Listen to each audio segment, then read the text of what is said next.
Hello,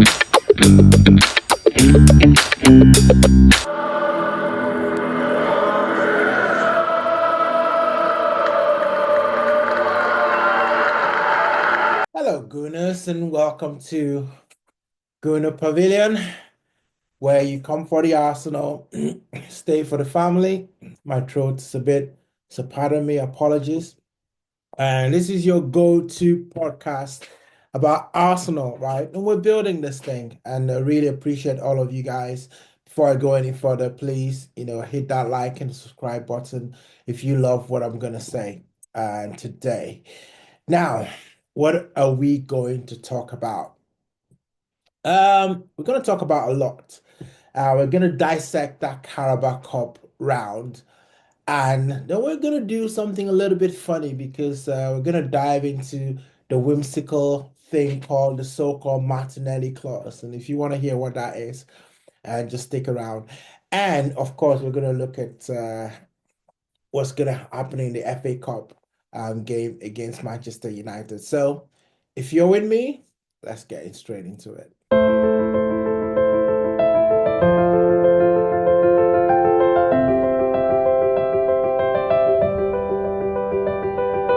Okay, first up, guys, we need to talk about that 2-0 loss to Newcastle. Um, Semi-final first leg in the Carabao Cup. Tough pill to swallow. Tough pill to swallow. Given our high hopes for the season, for silverware, we're going into that game still in all competitions, FA Cup, Carabao Cup. A lot of clubs can say that. We're second in the table, best defense in the league, second in scoring goals. But at the same time, we lost that game by 2-0 against a Newcastle side that is swiftly becoming like a bogey side. They've claimed 2 victories against Arsenal this season. 2 victories, and that's 2 games too many. 2 games too many.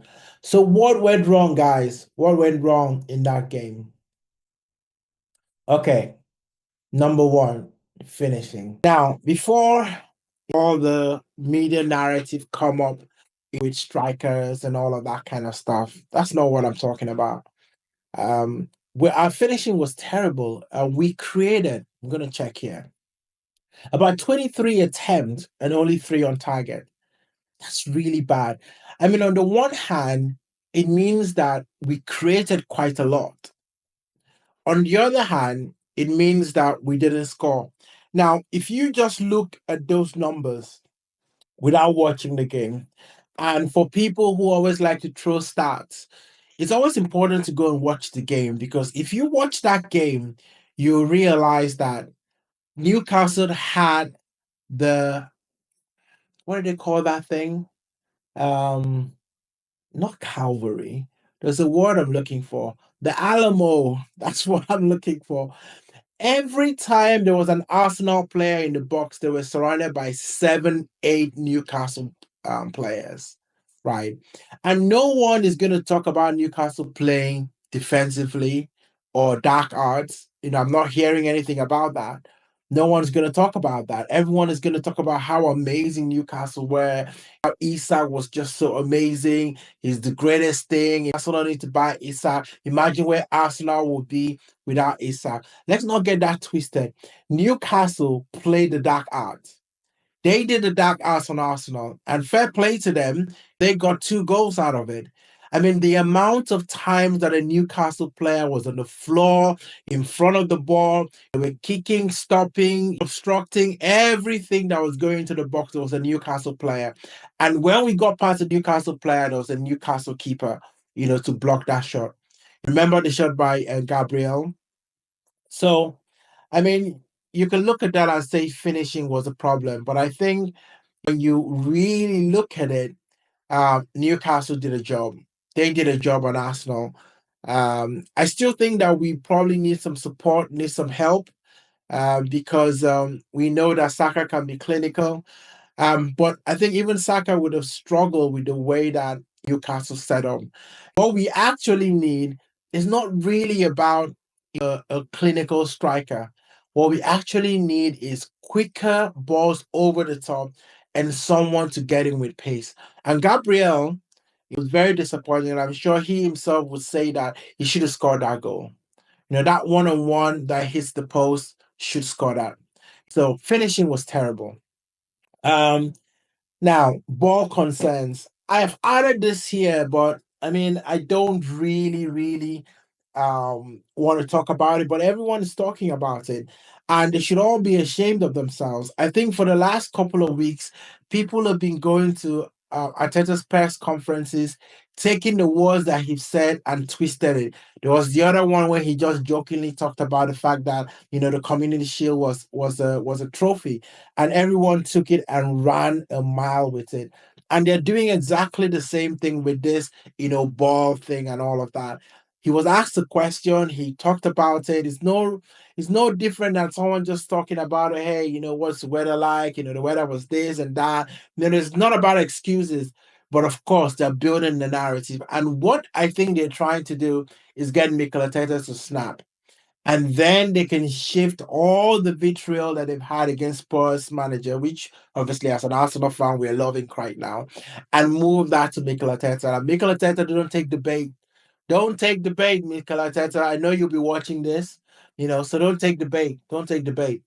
Um, the other thing, what was the reason for what went wrong, guys? Defensive lapses. Defensive lapses were the thing. Because Newcastle weren't creating a hatful of chances. No, far from it. But when they had a chance, they took it. They were effective, they were efficient. And sometimes that's what you want, right? Newcastle were very, very efficient when they got into the box. Uh, Listen, right? I don't want to talk about that push against Odegaard. Nobody wants to talk about it, but I still maintain that Arsenal are not getting a fair shake when it comes to the referees. But hey, so guys, what do you guys think about this? This is my top three reasons why I thought that we lost that game. So how do we fix this? How do we fix this? I think one, we keep our heads up. I think that's the important thing. Don't look at the narrative. It's very disappointing when Arsenal loses, but at the same time, we always have to put context and perspective to it. Let's get back to the training ground. Let's practice. Let's pressurize. Maybe we get some of those balls that were used. Practice with those balls. Understand the flight, the movement of the ball, and all of those sort of things. Let's do all of that, and let's get our defensive discipline right. I mean, we had our two best central defenders there. And I think that it really doesn't help with chopping and changing the left and right back. We just need to have a settled back four, back five, and just go with it. We've been incredibly unfortunate, incredibly unlucky with injuries. We've not been able to do that. But I'm hoping that we can do that, especially for the next big game. And listen, right? What you want after a game like that is another big game. I know it's a bit of a cliche, but you want another big game to come in so that you can shake the cobwebs out, you can shake it all off.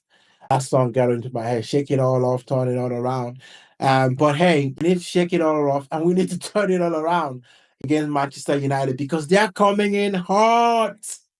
They're coming in hot, hot, hot. Man United are coming in hot because of that result that they had against Liverpool. Their shoulders are a little bit got their shoulders and all of that. They're going to be coming to the Emirates and they want to do the business. They want to do the business against Arsenal. And we've got to be mindful of that. So, but guys, let me know what you think in the comment section as well. What's your take about what happened? How can we improve? Do you agree with me about what I've said? Do you disagree? Put it all in the comment section. That's where we need to leave.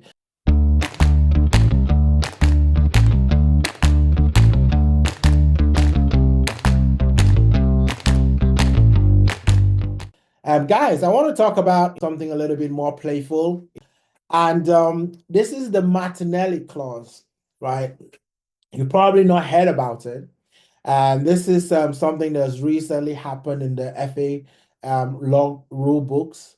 So you go look for your FA rule book and you'll see it there.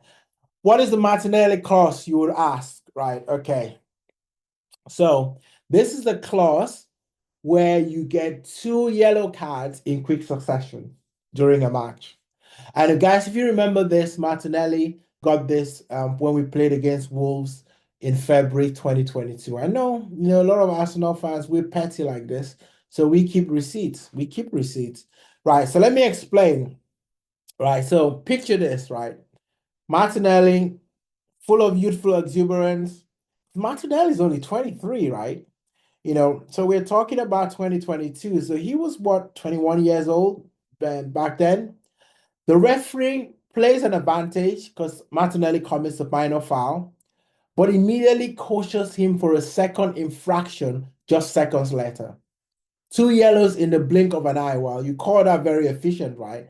The referee was very efficient. Now, there's no official Martinelli clause, but I do like that. I do like that, clause there. And listen, this is going to become folklore, and I've got many more. I've got many more. I'm going to be dropping them, as we go along. What is the Martinelli clause? So put in the comments the Martinelli clause because, guys, I don't think I've seen that again. Two yellow cards in quick succession. Don't think I've seen it again. So it's gonna be unique to Arsenal, and there are rules that are specifically made for Arsenal. And I've got a few, that I'm going to talk about. I'm going to talk about the Declan directive, and that'll be the next one. So watch out for that. Just a bit of humor. But listen, guys. Finally, one thing I want to talk about is FA Cup.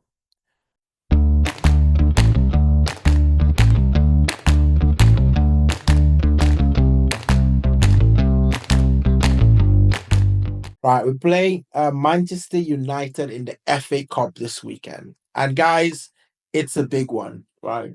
But I want to touch on some actual FA Cup rules that have come in place for the 2024-25 season. So the first thing is no more replays. So this is a one and done thing, right? You get one crack at it and you better get the job done. If not, you're out. So the replays have been scrapped from the first round onwards. All matches will be decided on the day with extra time and penalties if necessary. Now, this is really, really important for Arsenal, right? We cannot afford to go into that game and go into extra time. Why? Because we play Spurs in a few days' time. And we know playing Spurs is an emotional game. So if we want to get this thing done, we need to get it done in 90 minutes, guys. 90 minutes. 90 is the word. We want it done in 90 minutes because they're not going to be replaced. We're going to have to settle it on the day. So listen, we're going to watch out for that. And listen, this fixtures is always very, very competitive, right? The other thing that I want to say about the new rules is that all the rounds, including the fifth round, will now be played on weekends. So all the FA Cup games, because in the past we used to have a few FA Cup games during the weekdays and stuff like that. They're all now going to be played on the weekend. And of course, I suspect that this is all about revenues, all about trying to get as many fans onto the pitch as possible. But all the games are going to be played, on the weekend. What does that mean for Arsenal? It means that potentially we could be playing an FA Cup game and playing a Champions League game when the Champions League rolls around again. Or potentially you could play an FA Cup game and play a league game the way that is happening this weekend. So I mean, I don't know how much of a difference that makes. Someone's gonna tell me in the comments the change in the order and all of that. But guys, what's more important is for Arsenal to win this game. And let's talk about this game a little bit. Because I believe that just looking at our recent, form, I hope that we don't have to start making business decisions about which competition we want to stay in. Because you could argue that this is very early in the FA Cup, and is the FA Cup Arsenal's priority? Um, I don't know. I don't want to have to choose between the FA Cup and the Premier League, right? But we've got two very, very big games. So I won't be surprised if Mikel Arteta makes some strange decisions this weekend just to prepare for the league game against Tottenham. Because for me, guys, I've always been saying this that Liverpool are going to have a wobble. They are going to have a wobble. And when they do have that wobble, we need to be around to take advantage of it, because there's no point Liverpool are dropping points, but we're not there to capitalize. We could have capitalized last weekend, and we ended up with the game against Brighton, right? Let's not talk about a referee. Enough said about that. But guys, I don't want us to make business decisions. I want this game to be done in 90 minutes. Manchester United is going to be very hard. They've got a real newfound confidence. Bruno played very well against Liverpool. I expect him to play. They've had a whole week to prepare for Arsenal. And if they're coming back in good health, while Arsenal are slightly heading the other way. So I am a bit nervous about this game. But let me know what you guys think, right? The fact that Arsenal have had less time to prepare for this game, they're also nursing a number of important injuries in key positions. And also the fact that you've got the North London derby in the next couple of days. It's really, really tough. But hey, I want to go with Arsenal to win this. Hopefully we can win it the way we won at the Emirates previously against Manchester United. We scored 2 goals, we shut up shop, and we make the most of it. But this is going to be a difficult. Most important thing is that I don't want us to have any more injuries coming out of this game. But let me know what you guys think, right? Put it in the comment below. Do you agree, right? Have your say about Arsenal's form. Can we do the business against Manchester United? And more importantly, do we go into that Spurs game in the upper week with confidence or with a little bit of trepidation, guys? That's it for today at the Guno Pavilion. I thought I should drop in and talk a little bit more about Arsenal, guys. But if you love what you heard today, you enjoyed what I just said here, please hit that like button, hit the subscribe button as well, and put in the comments Martinelli Clause. If you put that in the comment Martinelli Clause, I know exactly what you're talking about. So take care of you guys self, and I'll be back to do a reaction on the Arsenal game over the weekend. But take care of yourself. We'll speak to you on the next one.